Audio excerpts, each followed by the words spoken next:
bien. Entonces, empezamos la lectura continua del libro, más o menos continua, dicho para los saltos, para comprender los contextos, se puede seguir con lo siguiente.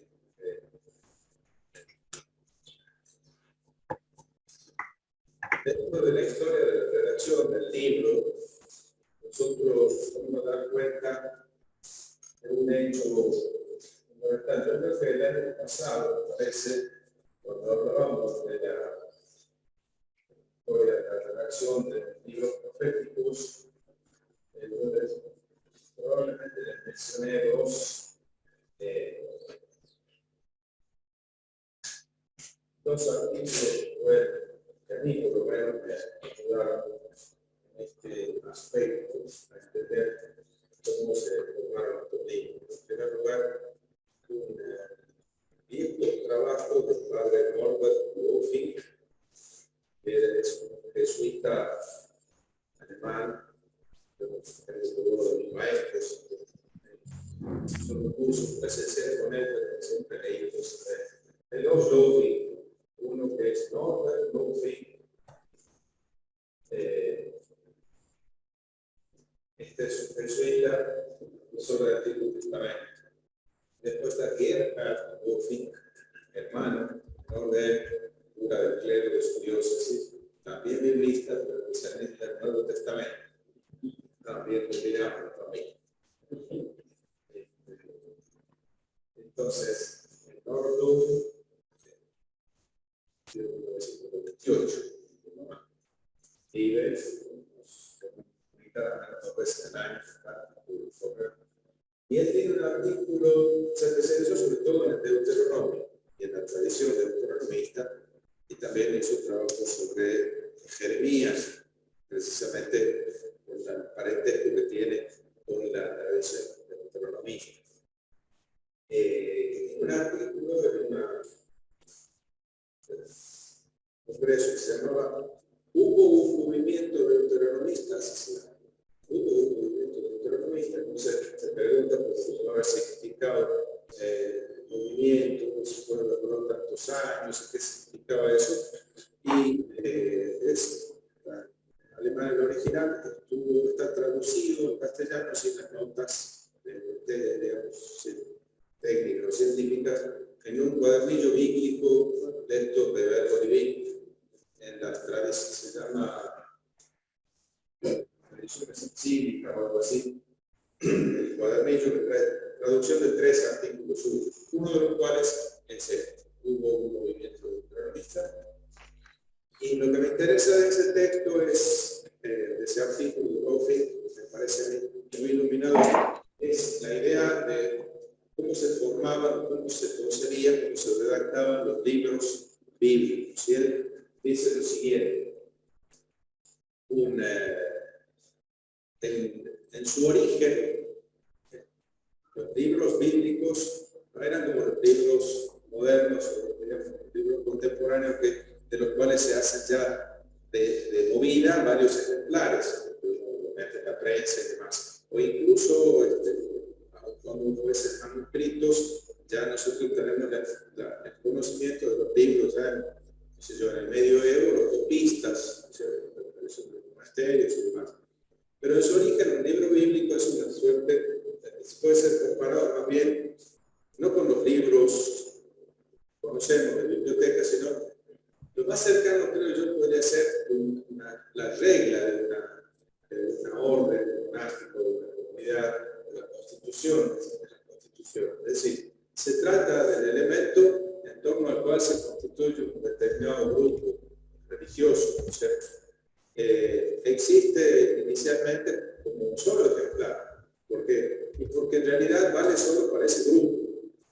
Entonces, podemos pensar los discípulos del profeta Isaías, Jeremías, Ezequiel, los que han creído en su predicación y se le han juntado a la vuelta, los hijos que Dios me ha dado, que dice Isaías 16, son los que se reúnen en torno a él, leen ese texto, se intentan regir su vida con ese texto. Ese libro es canónico para ellos, digamos, es vinculante para ellos porque así lo han asumido. Pero no es un libro público en realidad, porque a las otras comunidades no les interesa. En todo caso, si hay otra persona del pueblo de Israel a quien le interese, se une a ese grupo. ¿Verdad? Creo que la comparación más cercana que yo encuentro es la de una regla o de una constitución, digamos, que van para ese grupo. ¿Verdad? Son reconocidos como un elemento inspirador para ese grupo. Pero ese texto se lee, existía un solo ejemplar, solo valía para ahí, y ese texto se lee porque ilumina la vida de esa comunidad. Pero si el tiempo pasa, se prolonga, la comunidad sigue existiendo, entonces ese texto se conserva porque se cree válido no solo para el contexto inicial en el que fue redactado, por eso se pone por escrito, porque se reconoce que esa palabra del profeta tiene valor no solo para los primeros oyentes, sino que tiene algo para decir a las generaciones anteriores, enteras. Entonces se conserva por escrito. Pero ese texto se lee, porque ese texto ilumina la vida de esa comunidad. Pero a su vez, esas palabras originales descargan los nuevos significados, los nuevos contextos. Se descubren sentidos nuevos de esa palabra a la luz de los nuevos acontecimientos que les toca vivir. Ese texto, dice Lofick, ¿cierto? En el caso de Deuteronomio pasaba algo similar.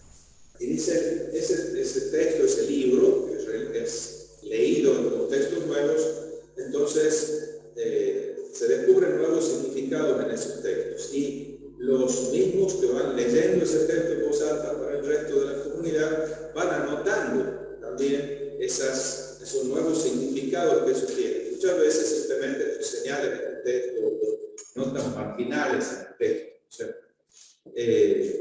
Solo que, claro, ese texto, ese artefacto material, rollo, usado, bajado y demás, llega un momento en que queda ya en tan mal estado que hay que hacer una nueva copia. Eso es normal, ¿no es cierto? Pasa en los leccionarios nuestros, ¿no es cierto? Como comprar uno nuevo, porque ya lo hemos parchado tanto que tenemos y está tan sucio y tan... Bueno, también ahí, ¿no es cierto? Piensen más sobre todo en el rollo. Y entonces en ese momento se hace realmente una copia de ese texto. Cuando se hace la copia, para esa comunidad no solo son válidas esas palabras originales del libro primitivo, sino que tienen mucho sentido también las interpretaciones que ellos han hecho de ese texto. De manera que las notas que antes estaban en el margen ahora se insertan en el cuerpo del texto. Porque se entiende como interpretación genuina, no solo legítima, sino necesaria del texto, o en ellos han descubierto una palabra de Dios renovada para ellos, ¿verdad? Entonces, la nueva edición, es decir, la copia no es solo copia, es una copia corregida y aumentada, por decirlo así. Entonces, lo que empezó siendo una relectura del texto, termina siendo una reescritura del texto. Así entonces, la historia de la redacción de uno de estos libros bíblicos tiene, en el caso de Deuteronomio, lo dice él, podemos pensarlo también en el caso de los libros proféticos y de muchos otros libros bíblicos. De manera que en la historia de la redacción se puede pensar, por ejemplo, distintos momentos. Ese proceso continúa. Si la comunidad sigue existiendo, ese texto sigue teniendo validez para ellos, porque un texto es canónico, es decir, vinculante, mientras hay una comunidad que lo reconoce como tal. Si esa comunidad se disuelve, eso queda como un elemento del museo que ya no le interesa a nadie más que a los curiosos de la antigüedad. Lo mismo habría pasado con los libros bíblicos si no hubiese habido comunidades para los cuales esos textos fueron significativos. Pero ese proceso se prolonga. ¿Hasta cuándo? Bueno, se prolonga hasta cuando la comunidad del judaísmo postexílico pone en común de algún modo las diversas estrategias de supervivencia que cada una de ellos, cada uno de estos grupos han ensayado. Nosotros podemos reconocer en la Biblia claramente varias tradiciones que hoy confluyen en el Islam, pero que son claramente diferentes y a veces presentan entre ellas tensiones muy fuertes. Vamos a ver cómo lo que vamos a leer en algún momento con Ezequiel contradice de manera flagrante lo que decía el escrito Isaías, o cosas que aparecen entonces en el libro de Deuteronomio por un lado y que son contestadas con el libro de Ruth por el otro, o cosas que dice Nehemías por un lado y que aparecen como, digamos, invalidadas de manera así como muy elegante por el libro de Jonás. De manera casi irónica, ¿no es cierto? Y sin embargo, todas esas tradiciones han confluido en el campo. Podemos reconocer fácilmente tres. Una es la que decíamos nosotros de Jeremías, cuando la corriente deuteronomista tiene muchísimos puntos en común, tanto que se habla de una redacción, en algún momento una redacción deuteronomista del libro de Jeremías, que después ha continuado creciendo. Una segunda es la que nosotros vemos entre Isaías y el mundo de los cantores levitas de los salmos, ¿no? Sobre todo la segunda parte de Isaías tiene muchísimos puntos de contacto, todos los elementos hímnicos con la tradición por ejemplo, de los salmos de Coreo, de los salmos de Asaf. Y en el caso del libro de Ezequiel, claramente emparentado con la tradición sacerdotal del Pentateuco. Entonces, ahí tenemos como tres corrientes de tradición que en algún momento se han encontrado. Si uno piensa en la Jerusalén postexílica, uno dice una ciudad insignificante, chiquitita, cuántos metros cuadrados, cuántas hectáreas puede haber abarcado, poquísimo. ¿Cuánta población puede haber tenido? Muy poca. ¿Qué porcentaje de esa población sabía leer y escribir? Es decir, leer y escribir más que un recibo. Probablemente muchos podían escribir un recibo de algo que habían comprado, ¿cierto? Pero ¿cuántos podían escribir un libro? Eran muy pocos los literatos, digamos, en ese sentido, gente con capacidad de redactar un libro. Entre ellos, ciertamente se conocían, ciertamente. Y había también pica entre varias corrientes, seguramente. Pero en algún momento llegaron a un acuerdo. Por eso tenemos una Biblia, ¿cierto? Entonces, en el momento en el que cada uno de estos libros obtiene el reconocimiento general de la comunidad religiosa, que se constituye como comunidad religiosa, fundamentalmente como comunidad política, en el momento en el que cada uno de estos libros obtiene el reconocimiento de la comunidad grande, es decir, en el momento en el que los reconocen como vinculantes también para ellos, entonces se detiene el proceso de redacción. ¿Por qué? Y porque se empiezan a hacer ya varias copias. Y empieza a hacer, el control sobre ese libro es mayor. Acuérdense cómo del libro de Deuteronomio, el que añade o el que quite palabras, y lo mismo el libro del Apocalipsis, al final. El que añada, que se le añadan todas las maldiciones contenidas en este libro, y el que quite, el que sea quitado del libro de vida, ¿no es cierto?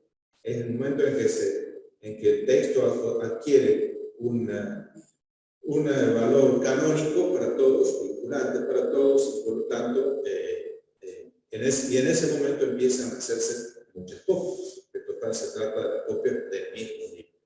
Pero hasta eso ha ocurrido mucha agua, mejor dicho, mucha tinta sobre el rollo, ¿no es cierto? Muchas palabras más que se escriben. El segundo artículo que me parece importante e iluminador es el de Conrad Schmidt, un exégeta suizo, bueno, que habla alemán original, hijo de Hans Schmidt, H.H. Schmidt, su papá también exégeta. Según cuentan, los viejos lo conocen a este desde chiquito, porque su papá lo llevaba a la facultad, así que desde chico se crió allí. Conrad Smith tiene un artículo en ese libro Introducción al Antiguo Testamento de los suizos, traducido en castellano por Nestlé de Gruber en 2008, Introducción al Antiguo Testamento, que es de Römer, Nian y Maki, lo vi, ¿verdad? Bueno, en ese librito hay un artículo que es en la redacción de los profetas posteriores, o la redacción de los libros proféticos posteriores. El que introduce, es la introducción a los libros proféticos, después aparece Isaías, Jeremías, etc. Bueno, ese artículo también es muy interesante para entender este aspecto de la historia de la redacción. Conrad Smith es discípulo de, en esto por lo menos, es discípulo de Odin, ¿cómo se llama? Odin Hane.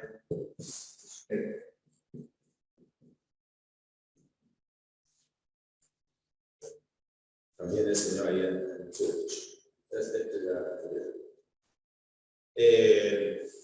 Bueno, me parece interesante para los que quieran por ahí ampliar esta reflexión acerca de las redacciones de estos libros. ¿Por qué hablo de introducción? Porque ahora vamos a empezar a hacer esa lectura, para explicar el por qué, les decía hace rato, pero hacer una lectura continua de corrido, pero que en algunos momentos vamos a hacer saltos. Se supone que uno lee un libro desde el comienzo hasta el final. Entonces, lo que aparece más abajo supone el conocimiento de lo que hemos leído antes. Los textos posteriores suponen el conocimiento de los textos anteriores del libro. Pero claro, si uno lo lee varias veces, entonces, la próxima vez que leo, el comienzo, ya sé lo que viene después, ¿verdad? Es decir que hay que pensar que en la lectura, en la primera lectura, efectivamente, uno va haciendo una lectura continua y en el proceso de lectura, cada línea que uno lee, crea una expectativa sobre lo que viene, ¿no? En la experiencia de lectura que tenemos todos. Uno lee una línea y entonces se va haciendo una idea de qué se trata, ¿verdad? Y ya se crea una expectativa de lo que va a venir después. Porque se está tratando de tal tema, ¿no? Y después lee la línea siguiente que corrobora, es decir, confirma lo que yo pensaba o corrige. Lo que yo, no era como yo, era tal otra cosa. Entonces, ese es el proceso normal de la lectura que uno hace. ¿Cuándo tiene uno la comprensión completa del texto? Cuando llegó a la última línea, lógicamente, ¿no es cierto? Y cuando lee la última línea, vuelve a pensar y dice, ahora entiendo mejor esto del principio. La lectura, entonces el proceso de lectura más o menos funciona así, y entonces hay un proceso de expectativa y de corrección de las expectativas que uno se ha hecho a medida que va leyendo el texto en la línea siguiente, los capítulos siguientes, ¿no? A veces esto mismo puede ser aprovechado en el caso, por ejemplo, de una novela, ¿cierto? Porque el autor puede crear un suspenso, puede abrir una expectativa, puede distraerte con una cosa, hacerte creer una cosa por ahora y después salirte con el domingo 7 el otro, ¿no es cierto? Una buena novela tiene eso, ¿no es cierto? No es una cosa obvia, ¿no es cierto? Pero aquí no se trata de una novela, se trata de otra cosa. Pero bueno, el proceso es útil a apelar a las experiencias de lectura de otros libros que tenemos, porque, otra vez digo, se trata de un libro. Entonces, la experiencia de la literatura es siempre importante.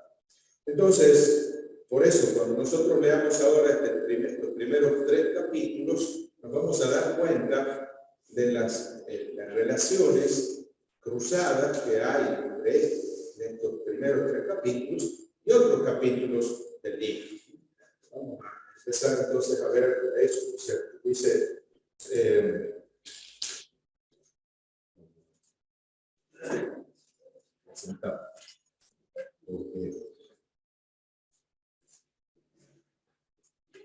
Alguien puede leer los primeros 3 versículos, empecemos por ahí.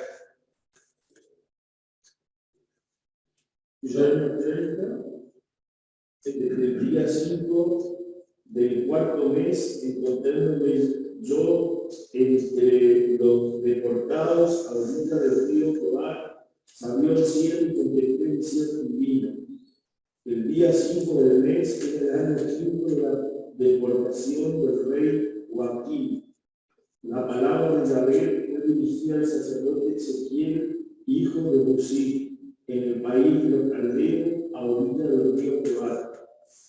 Y allí fue sobre él la mano de Yahvé. Bueno, fíjense en esos 3 versículos escasos, tenemos un montón de expresiones características del libro de Ezequiel y que van a funcionar como referencias cruzadas, digamos así, como palabras gancho para otras secciones del libro de Ezequiel. Se trata aquí entonces, en primer lugar dice, después de la fecha, aparece una referencia del lugar a orillas del río Quebar. Esta referencia, un lugar concreto en el cual se produce este acontecimiento, tiene el profeta esta experiencia de contacto con la divinidad, de revelación de una palabra, de encargo de un mensaje. Entonces, es un lugar concreto, a orillas del río Quebar. Bueno, algunos dicen, intentan identificar cuál es ese río Quebar. Está bien, ¿no es cierto? Esa es, uno encuentra río a las orillas del río Quebar. Inmediatamente piensa qué referencia, a qué hace referencia, ¿verdad? Y está bien, es legítima la pregunta que uno se hace, pero es una referencia. Mire, dice aquí 1:10, dice la Biblia de Jerusalén. No, ¿dónde está? No, bueno, este no dice. No trae la referencia, pero bueno, se trata de uno de los canales de irrigación de Babilonia, que dice probablemente es el que va hacia gira allí, va hacia Nippur y después termina desembocando nuevamente en el Éufrates, ¿cierto? Entonces, bueno, sería el río que va. Ese intento es de encontrar una referente extra textual a esta referencia. Y digo que es legítimo porque eso puede iluminar. Ver, ¿dónde estaba? Bueno, sí, porque se trata de una zona en la que, es la zona en la que, según parece, se habían instalado los judíos que habían sido deportados, entonces estaban allí como colonos en esa zona.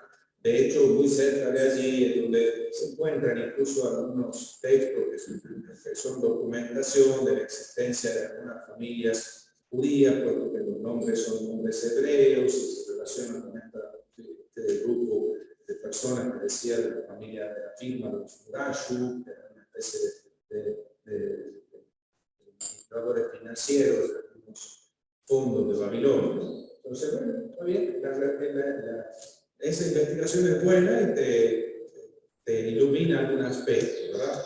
Además le da como carácter concreto, esto no es simplemente una ocurrencia, eso me pasó tal lugar, en tal lugar preciso. Pero aparte de la referencia extratextual, lo interesante son las referencias intratextuales. Es decir, esta expresión, a orillas del río Quebar, ¿en qué otros lugares del texto aparece? Esa es una buena pregunta. También buena pregunta. ¿Por qué?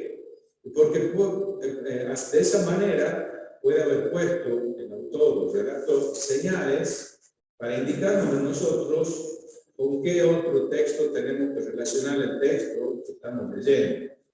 Quizá aquí, imposible porque recién estamos empezando, pero cuando volvamos a encontrar la referencia a las orillas del río Quebar, tenemos que decir, aquí el autor quiere que vinculemos este texto que estamos leyendo con el texto anterior.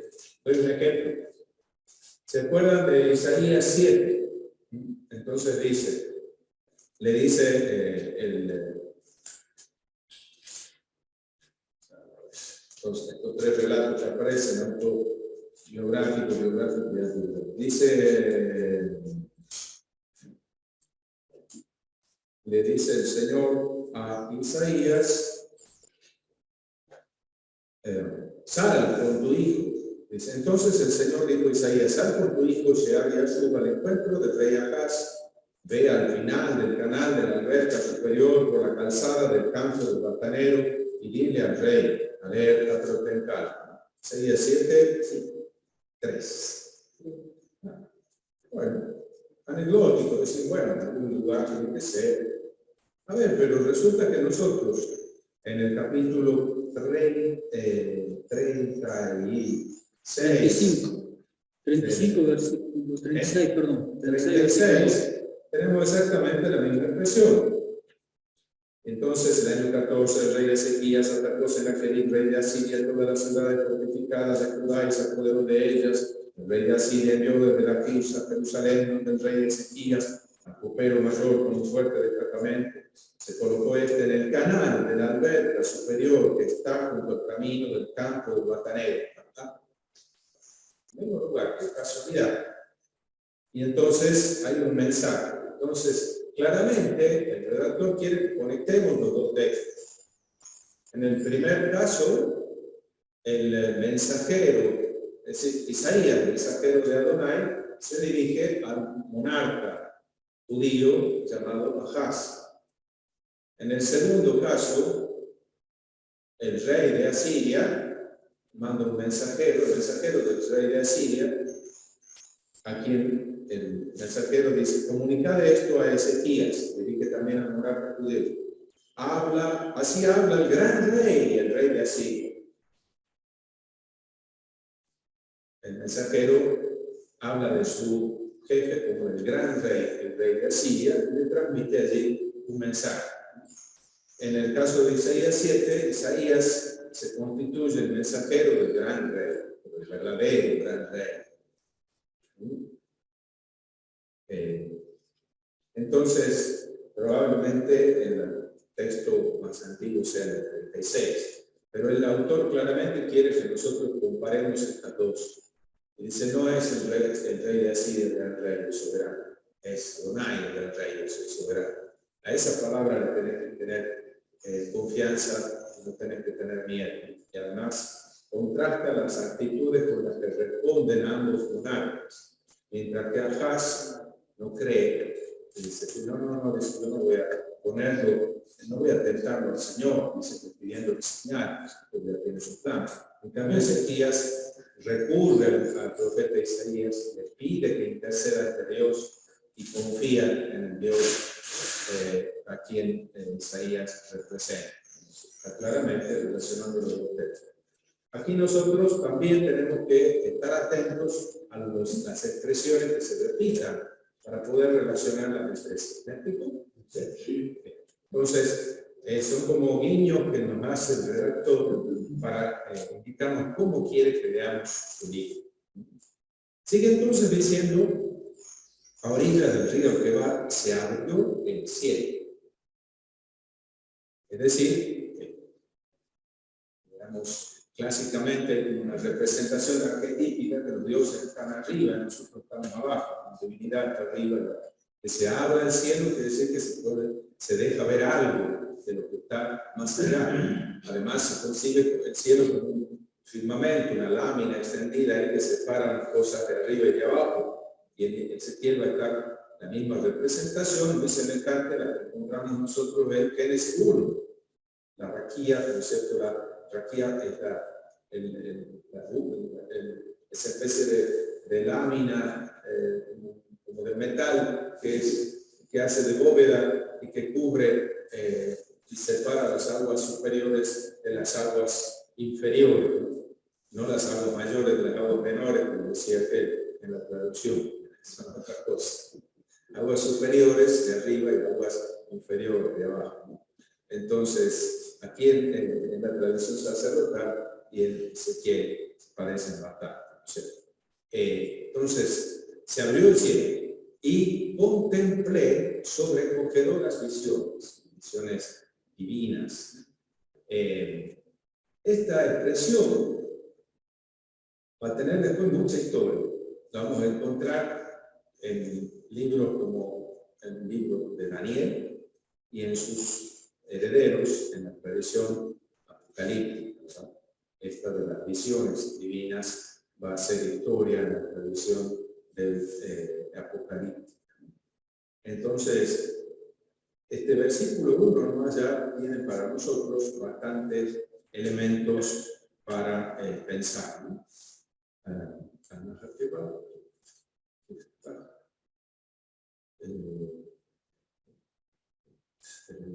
En realidad, la traducción dice que sobrecogedora visión. Visiones divinas sería la traducción literal, que es simplemente dice Marot Elohim, visiones de Dios, visiones divinas, es decir, lo que es de Dios supera la realidad humana. Y después, esto de las visiones, aquí Marot, la expresión no es la que nosotros, eso es lo curioso, ¿no? Que nosotros encontramos en Isaías en la raíz Hatzá, Hatzun, Yeshayahu, visión de Isaías, Asher Hatzá, que visionó. De hecho, al profeta se le llama también José, el visionario. Pero aquí la palabra es Mar'á, Mar'ot, ¿no es cierto? Mar'á, visión, Mar'ot, en plural, visiones del verbo ra'á, ver con los ojos, algo que se ve, Mar'ot. De hecho, al profeta se le llamaba también Ro'é, el vidente. ¿Se acuerdan que en el libro de Samuel, cuando se le pierden las burras al papá de Saúl, ¿no es cierto? Aquí se va a buscar, se va a buscar la burra con un servidor y dice, no la encuentro por ningún lado, y el servidor se acuerda, y dice, yo sé que aquí en Ramá hay un vidente, y nota el redactor, que antes a los profetas se les llamaba vidente, no se les llamaba profeta, una señal del redactor, ¿verdad? Entonces, aquí entonces tiene una una visión, Mar'ot, visiones divinas, sobrecogedoras visiones, dice. El día 5 del mes era el quinto de la deportación del rey Jeconías. El sacerdote Ezequiel, hijo de Busí, recibió la palabra de Adonai en el país, en los caldeos, orillas del río Quebar, de nuevo, existe, porque se ve que es algo que llama la atención, que reciba la palabra de Dios fuera del país de Judá, aquí en el país de los caldeos, a orillas del río Quebar. Entonces, recibió la palabra de Adonai, una expresión que suele aparecer en los libros proféticos. Lo hemos visto en la expresión en el libro de Jeremías también, ¿no es cierto? La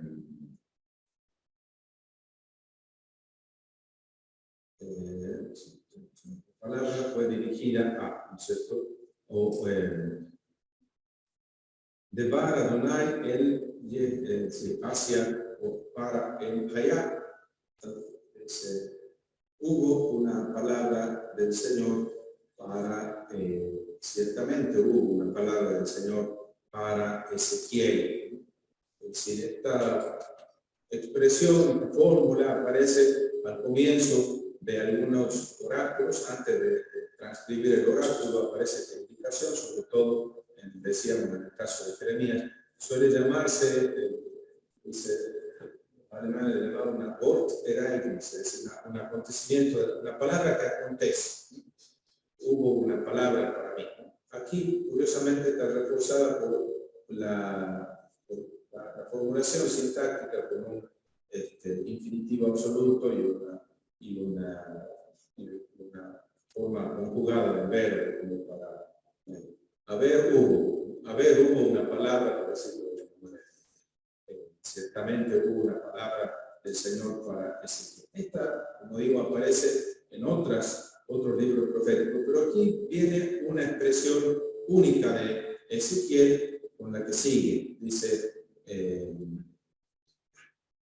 en la tierra de los caldeos, ¿no es cierto? Y la mano del Señor se posó sobre él, ¿no es cierto? Y allí la mano del Señor se posó sobre él. Esta expresión es solo de Ezequiel. Vamos a encontrar estas palabras, estas expresiones en otros textos proféticos. Vamos a encontrar 4, por lo menos 3 con más exactitud y una cuarta, que son los textos del libro del profeta en el que se consignan visiones.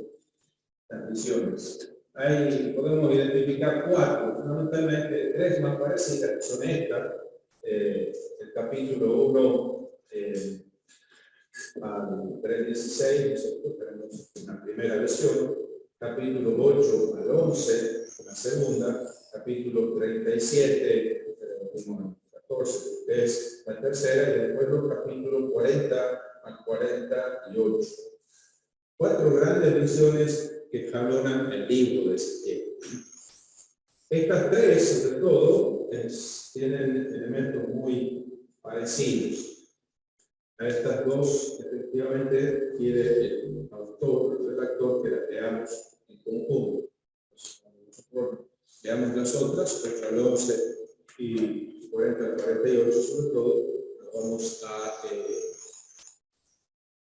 vamos a tener que leerlas en conjunto. Aquí, la primera, aparece la mención de una fecha, un día preciso, después la fórmula sobre la palabra de Dios que viene y la mano del Señor que se posa sobre Ezequiel, y aparece también la mención de las visiones divinas, y aparece entonces varios elementos que conectan los distintos textos, ¿no? En 1.1.3, en 8.1.3, en 40.1.2 están estas introducciones, estas visiones, aparecen ya estos elementos. Señal que nos pone el autor para que lo leamos juntos. ¿Y qué tienen que ver una con otra? Fíjense, aquí se va a revelar por primera vez la gloria del Señor para Ezequiel. No lo han visto, ¿no es cierto? En el segundo texto vamos a ver cómo la gloria del Señor, expresión plena de su presencia en Jerusalén, no puede tolerar la contaminación, la profanación, la corrupción de su ciudad y de su templo, y se va. Deja el templo, deja la ciudad de Jerusalén y se va. Luego pasar por el monte del Molino y en el 40 al 48 la gloria del Señor vuelve a Jerusalén. La visión de que en algún momento, en el futuro, la gloria del Señor volverá a Jerusalén. Esas son las 3 más parecidas. Aquí la visión del 37 no tiene todas esas características, pero sí tiene características de visión, y es la visión de los huesos secos que vuelven a vivir. Vamos a ver entonces un poquito más en detalle esta primera visión. Fíjense cómo yo miré, dice, así empieza las visiones. Primero dice que tuvo la visión, que esa visión contiene una palabra, un mensaje del Señor para el profeta y para el pueblo, acordándose siempre que Dabar no es solo palabra, sino que es también acontecimiento. Hubo una palabra de Adonai para Ezequiel, hubo algo de parte de Dios para Ezequiel, un acontecimiento. Si ustedes siguen leyendo el texto, se encuentran con una serie de elementos que ven. Yo miré, dice, así empieza la visión, dice, yo miré y vi, y he aquí que como 2 puntos, ¿cierto?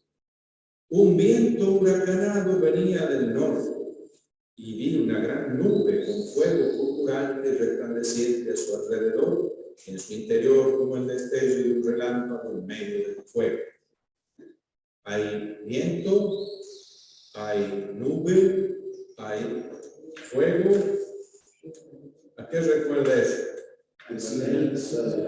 Claro, es una manifestación de la divinidad, la teofanía, una aparición de Dios. Hemos visto ya otras semejantes en la Biblia.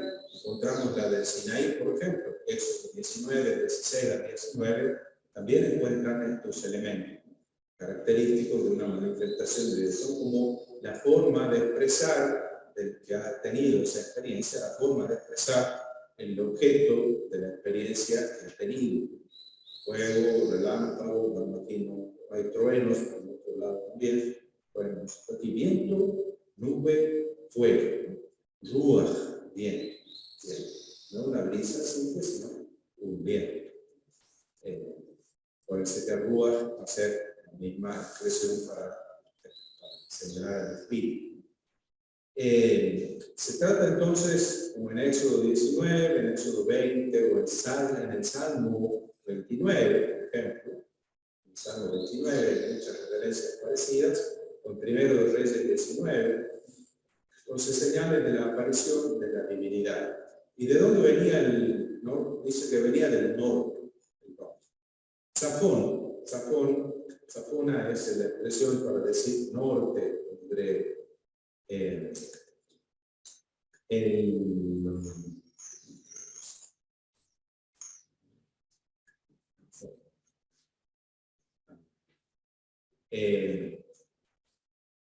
Zafona es la expresión, Zafón es la palabra que usa en hebreo para decir norte. Pero el Zafón es el nombre propio de un monte que se ubica en el norte de la Palestina, en la zona del Líbano, prácticamente, ¿cierto? Zafón, que es para la mitología ugarítica, es decir, todas esas, nosotros hemos podido estudiar desde 1929, el día del descubrimiento, conocemos una antigua civilización que tenía su asiento allí, en la zona del Líbano, del sitio del Líbano, sobre todo, en un yacimiento arqueológico que se llama Shamra, Cabo Shamra, y se descubrieron muchísimas tablillas de tabletas de arcilla con escritura cuneiforme, pero de sistema alfabético, no el sistema acádico silábico, sino el sistema alfabético. Estos serían los inventores del alfabeto.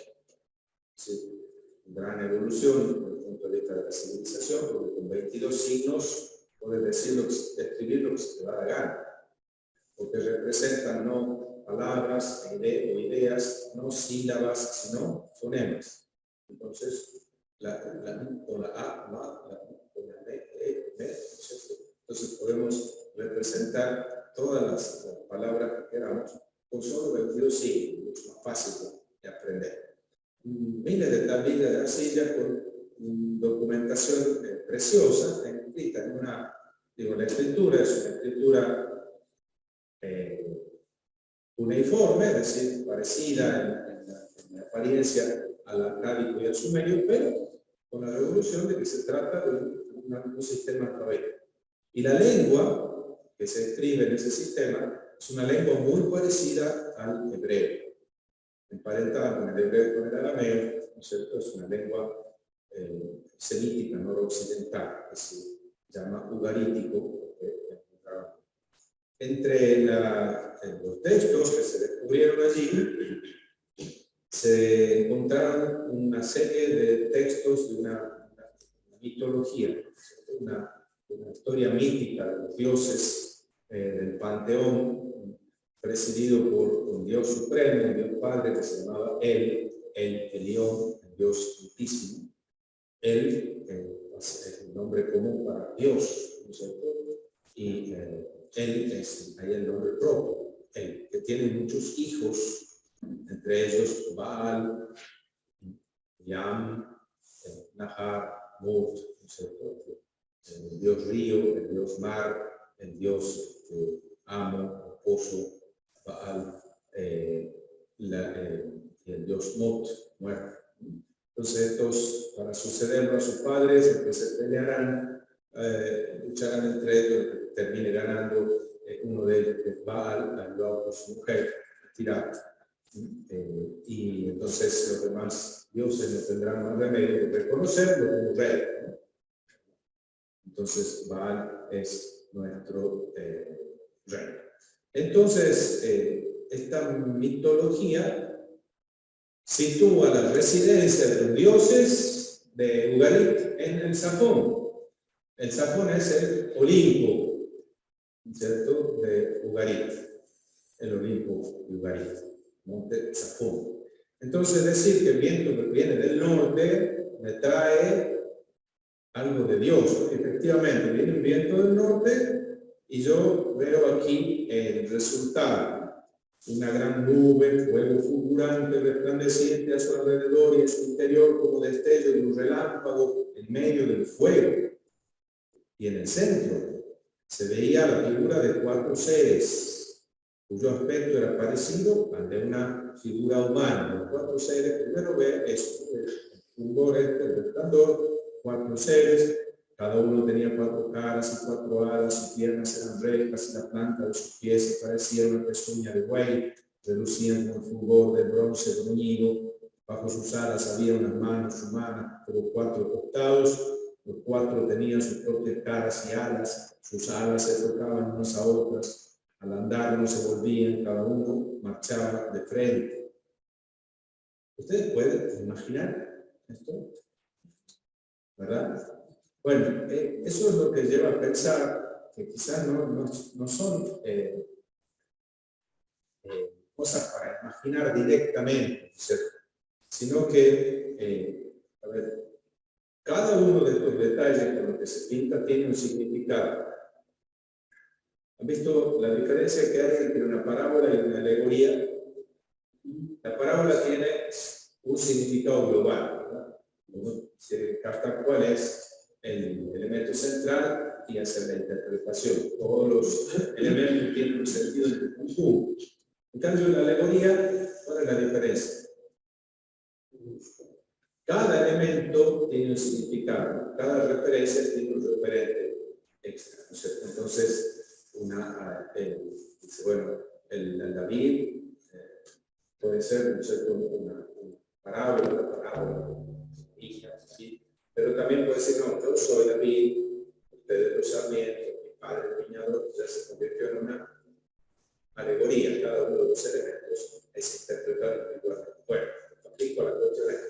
En estas visiones de Ezequiel, como las visiones del Apocalipsis, es muy difícil interpretar el conjunto, es decir, sumar los signos e interpretar el conjunto.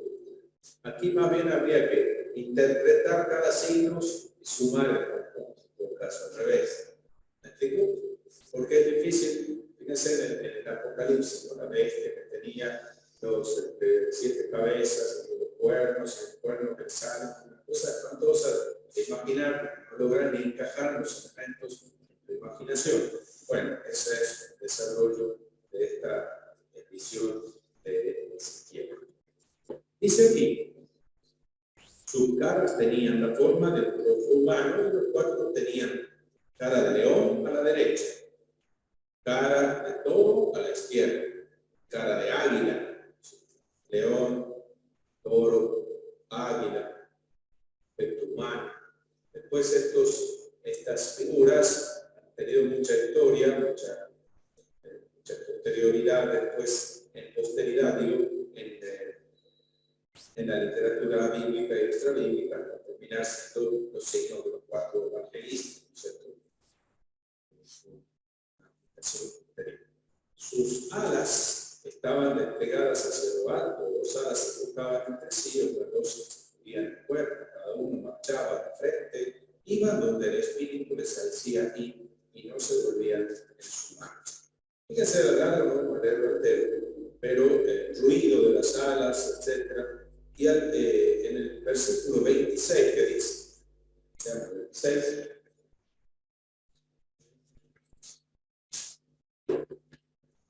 por encima de la bóveda, Sí, por encima de la bóveda que estaba sobre sus cabezas, había algo como una piedra de zafiro en forma de trono, y sobre esta forma de trono, por encima en lo más alto, una figura de apariencia humana. bueno, en el medio de toda esta visión tan colorida, tan hollywoodense, con tantos efectos especiales, ¿cierto? Cosas extrañas, a muchos les ha dado para imaginar muchas cosas, de platos voladores a algunos, experiencias místicas a otros, ¿cierto? Aquí en medio de todo eso hay un trono, y alguien sentado en el trono, sí. Y ese alguien tiene apariencia humana, apariencia humana. Después, efectivamente, después de seguir describiendo, dice en el versículo 28, parecía todo esto, parecía la gloria de Adonai. Después de todo esto, algo que es, a él le parece que es la gloria de Adonai. Aquí nos lleva al punto. La gloria de Adonai es eterna. Es decir, es la presencia misma de la divinidad. ¿Y cuál es la reacción de Ezequiel ante eso? Versículo 28.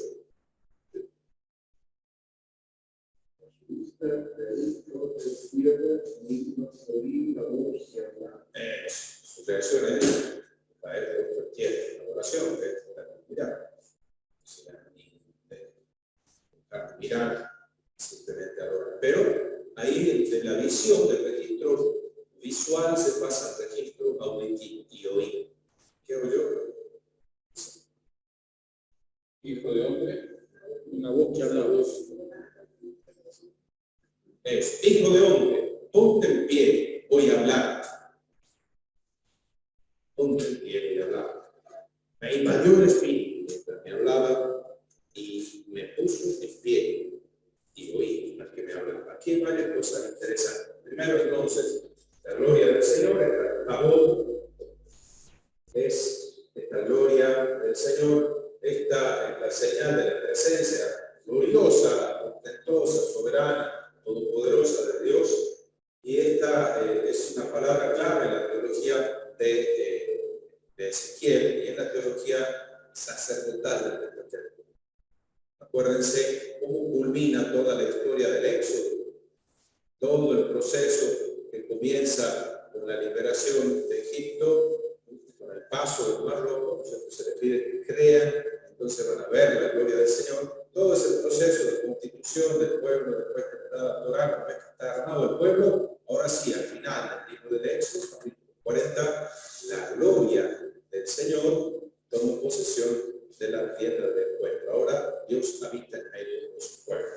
Entonces, para referirse a la presencia viva de Dios en medio de su pueblo, en la tradición de Sion, la tradición de Isaías, habla de Adonai Tsebaot, Yoshem HaKerubim, el Dios Todopoderoso que se sienta sobre los querubines, el trono de querubines. La tradición deuteronomita habla de Hashem, el nombre de Dios habita en la casa. Y la tradición sacerdotal habla de Kabod, la gloria del Señor habita en medio de su templo.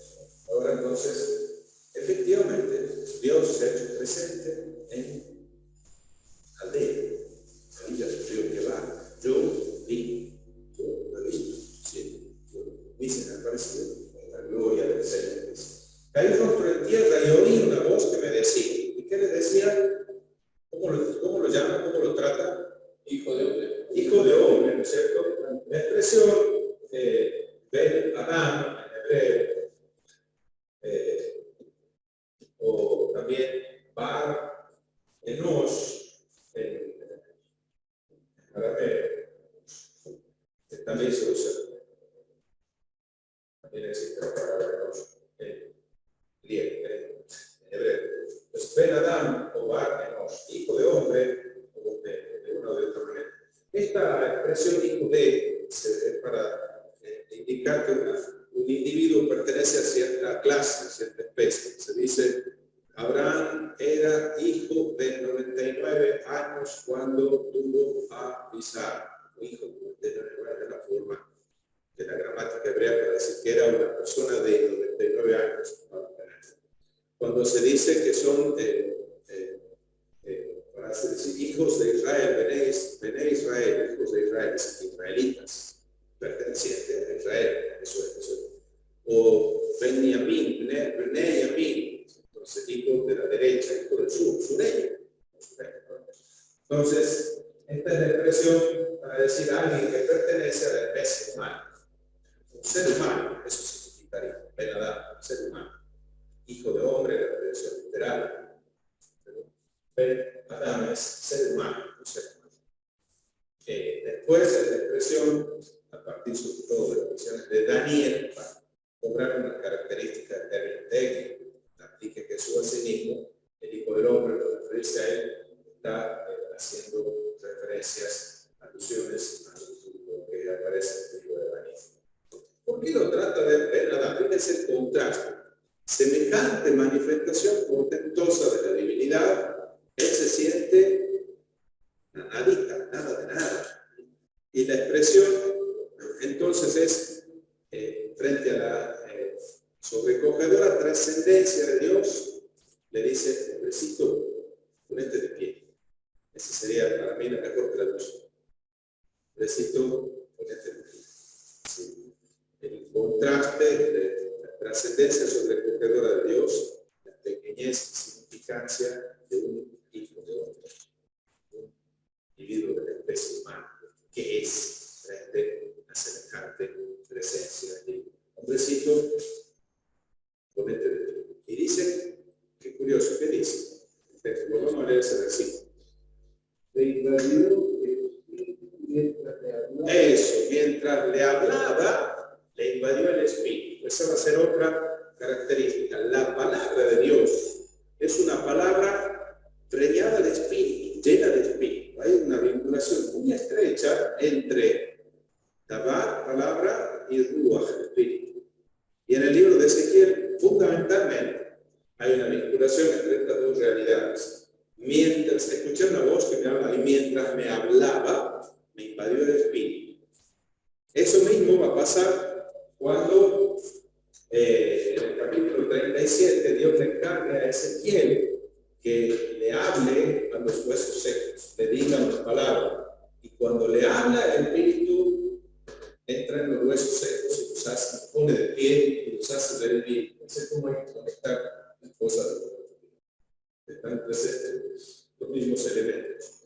En ese caso, vamos a ver a qué se refiere. Entonces va leyendo y releyendo. Aquí es la voz misma de Dios, mientras Dios le hablaba, le invadía el espíritu.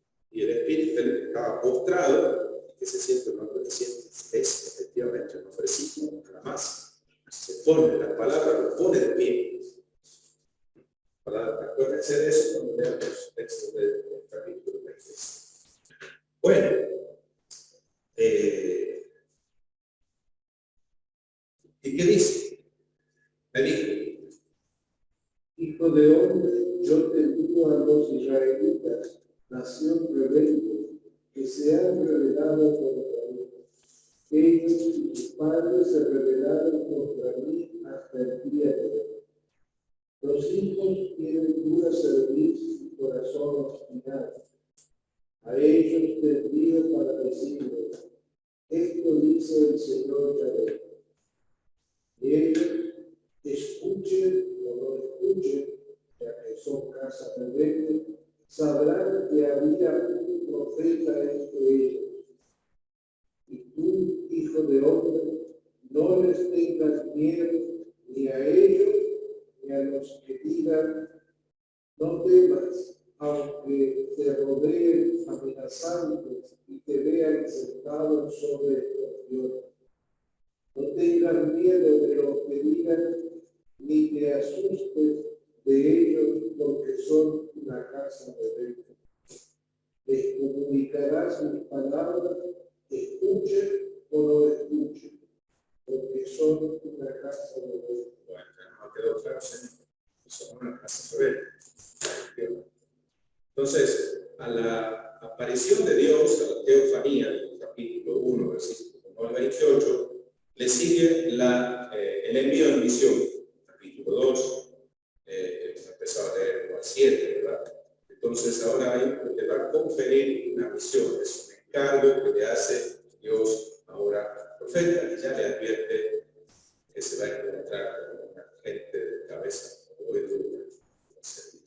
Pero no te preocupes.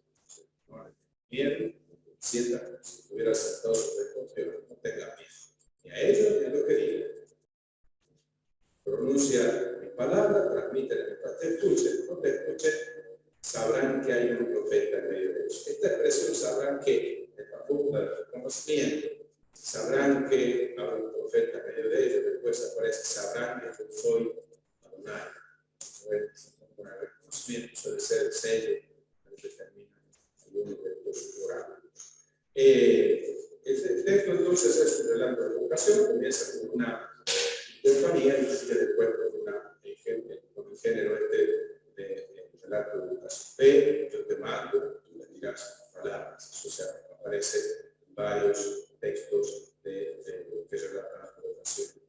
Bueno, aquí vamos a parar y vamos a ver el resto mañana, si Dios quiere, mañana. ¿Alguna pregunta?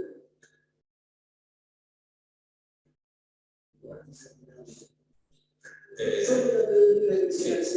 con respecto al estar a audiencia del río privado, se decía, bueno, que hay registros arqueológicos que necesitan una comunidad judía, pero es posible que también quisieran audiencia del río un acto litúrgico y tal vez con